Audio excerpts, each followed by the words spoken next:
Hey guys, welcome into the 14. I'm Nick Cole, and we're breaking down each SEC football bowl game from a betting perspective. Today, we're talking about the Tennessee Vols playing the Purdue Boilermakers. This game is going to be played on Thursday, December 30th at 3 p.m. Eastern Time in Nissan Stadium in Nashville, Tennessee for the TransPerfect Music City Bowl. It's going to be televised on ESPN. The opening line for this game was the Vols -3, and that has moved to Tennessee -5 as of recording of this video. The over-under in the game opened at 58.5, and that's shot up all the way to 64 as of this recording. I'll bring in our betting analyst, Christopher Smith. Christopher, obviously the public is expecting points in this game. How about you? Yeah, hopefully we get a good game there in Nashville, where I know you and your family are. Hope you guys had a great Christmas, and hope everybody watching this video is having a great holiday season so far.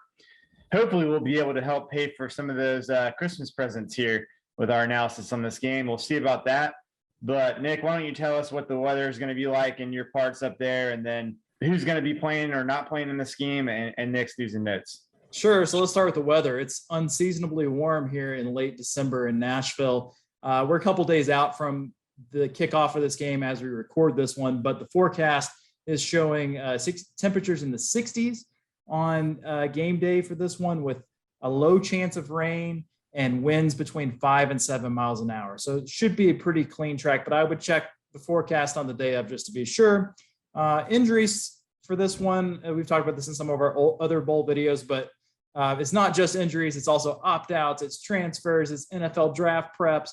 A lot of reasons. There's COVID-19, obviously, a lot of reasons that some players may not be involved in their bowl games. And I'll run through some of the names to watch for here for both of these teams. But again, would remind you to check before kickoff, because some of these decisions are being made within hours of the game being played.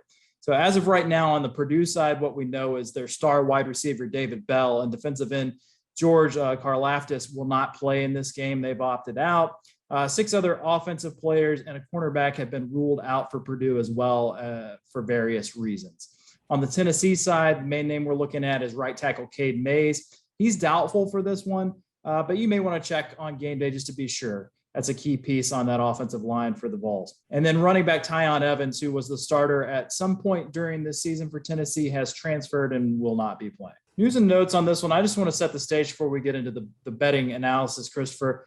Starting with Tennessee, we're looking at a team that was coming off of a 3-win season under Jeremy Pruitt. And it's hard to say anything other than good things about the way that Josh Heupel has turned this program around. He's won 7 games in the regular season and generally has the mood optimistic in Tennessee, which is a rarity. There's been a lot of pessimism over the last decade. They play with incredible pace. Obviously, anybody that's watched them this season knows it's go, go, go, go, go with that Heupel offense. And they've displayed some explosive playmaking ability as well, thanks to the development of star quarterback Hendon Hooker, who, by the way, is not only going to be playing in this bowl game, but is returning for his final season of eligibility with the Vols in 2022, which is a huge win for that program as well.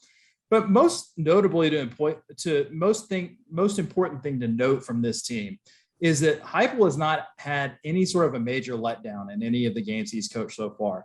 I think the most complimentary thing you can say about him is that the Vols have beaten every team they quote unquote should beat on the schedule this year, which is a change from the way they've been in the last decade or so. They've dropped some games they shouldn't have, but this team has shown up and won the games they're supposed to win.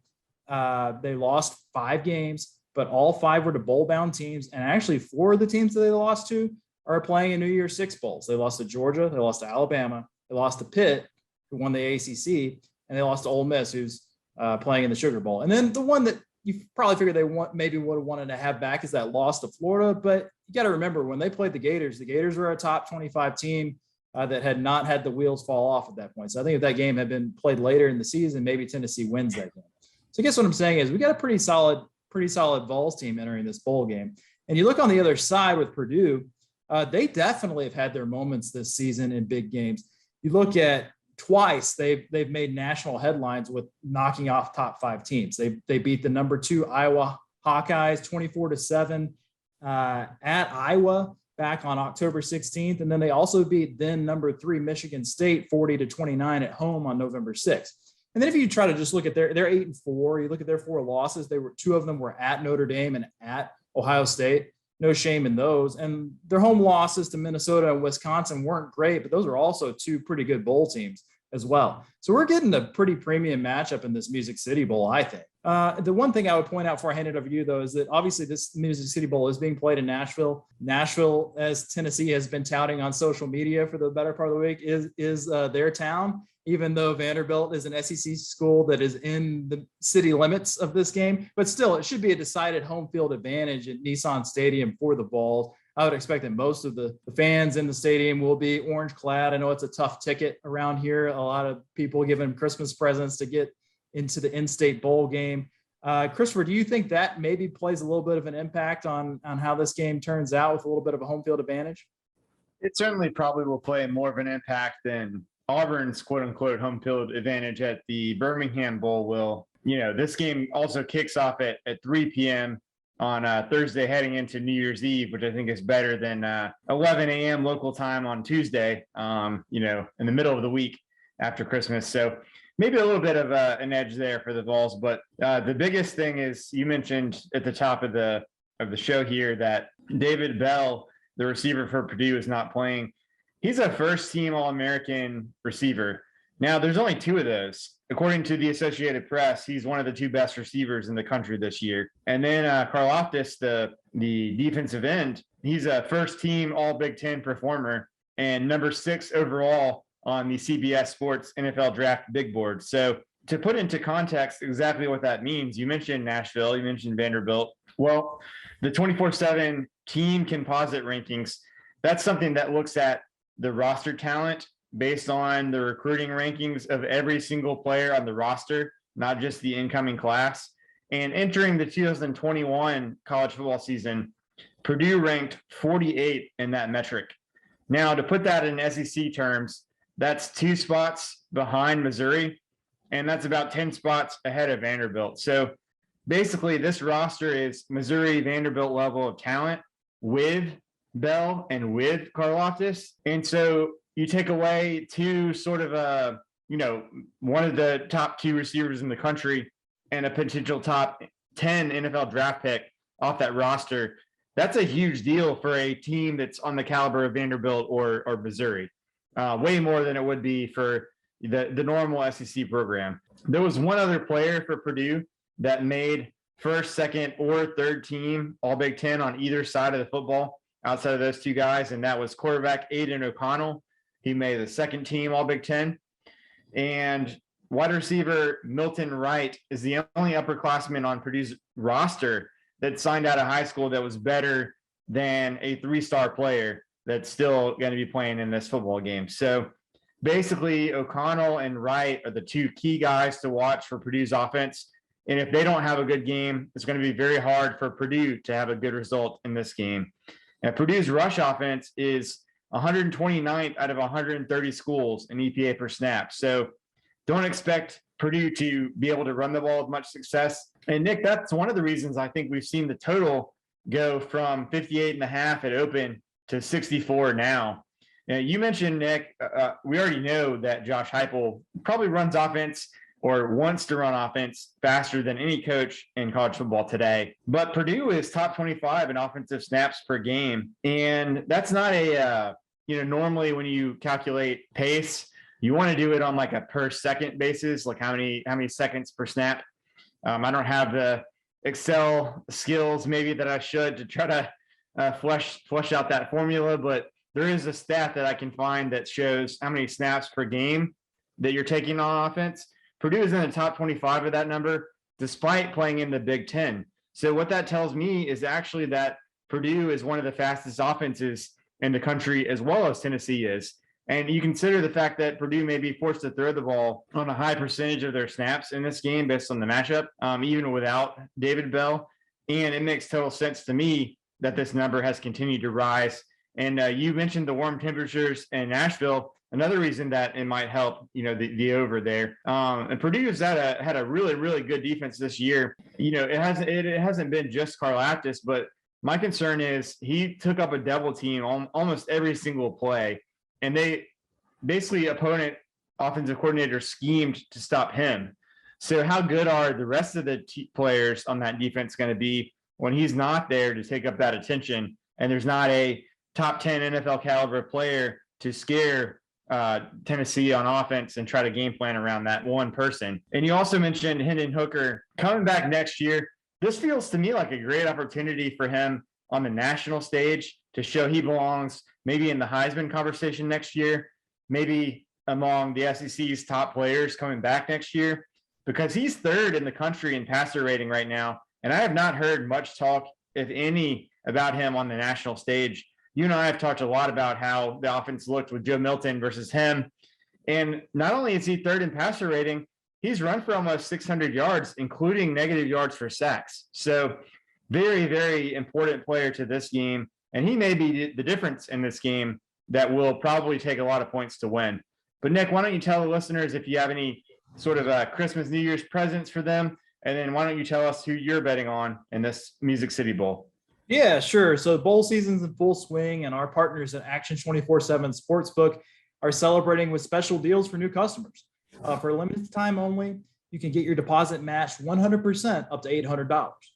So if you sign up today and make your first deposit using the code SOUTH14, that's SOUTH14, Action will double your money up to $800. Download the app or visit action247.com to get started. Action 24/7 is by Tennesseans for Tennesseans, and you've got Action. And Christopher, I'm excited about making my pick for this one because there's so many bowl games out there, and we caution people all the time to not get overzealous and put too much money on any one bowl game. And it's okay to pass on bowl games you don't have a strong feeling about. You don't have to bet them all, right? But this is one that I actually feel pretty good about betting. And it's the over, even though it's moved. Now, I would have probably been smarter to have jumped on this in the upper 50s when it first came out. I still, as we're making these picks, like the idea of playing this game over 64. I think there's going to be a lot of pace from both teams, as you mentioned earlier.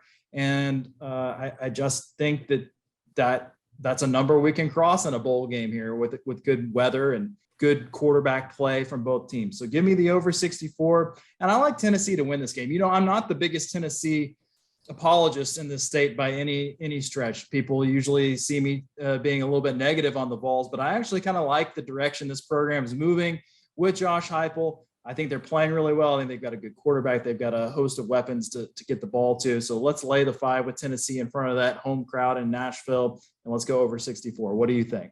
Yeah, Nick, I know you played baseball back in the day, and I don't know about you, but I was an athlete. I ran track in college, and I was pretty skinny back then. And even then, come December 25th, you couldn't tell me, even though we had a meet coming up in January, that I wasn't going to eat all that great food on Christmas, or, you know, maybe lounge around a little bit on a day or two over the holidays. So the thing with that is, if you're a defensive tackle, much less a skinny 175-pound guy running track, you'd be hard pressed to convince me that those dudes haven't had any good food to eat or any candy over the holidays. And, that matters in this game a lot more because you mentioned the pace, right? So I think one of the reasons it's hard, especially for a defense after Christmas, when you haven't played a regular season game since November, and you may have had some extra food, you may have had some extra downtime, and now you're telling me you got to get back out there in the field and defend an offense that's going to snap the ball every 20 seconds over and over again if they can, and not get tired when they don't substitute. So to me, I do think the over 64 is going to be the play for me, but I'd be torn betting on this one, or I probably will be, between Tennessee betting on them on the side and betting on the total. I may be tempted just to sprinkle a little bit on both of those. Usually you want to just make one bet for a specific game and let it ride. But I do think that, Purdue, the danger to the over 64 as well is that without David Bell, maybe Purdue's passing offense won't be as prolific. But like I said, I don't think they're going to be able to run the ball. And so I think Tennessee is the better side and will get a lead. So at minimum, Purdue's offense should have a high volume of passing plays, which maybe a lot of possessions and a lot of snaps will, even if they're not particularly efficient as they have been, maybe that will lead to enough points to get over 64. So I guess I'm with you a little bit in that the total it's probably a lean to me over the side, but we both like Tennessee and over 64. For Nick Cole, I'm Christopher Smith for the 14, and we'll talk to you for the rest of the bowl games.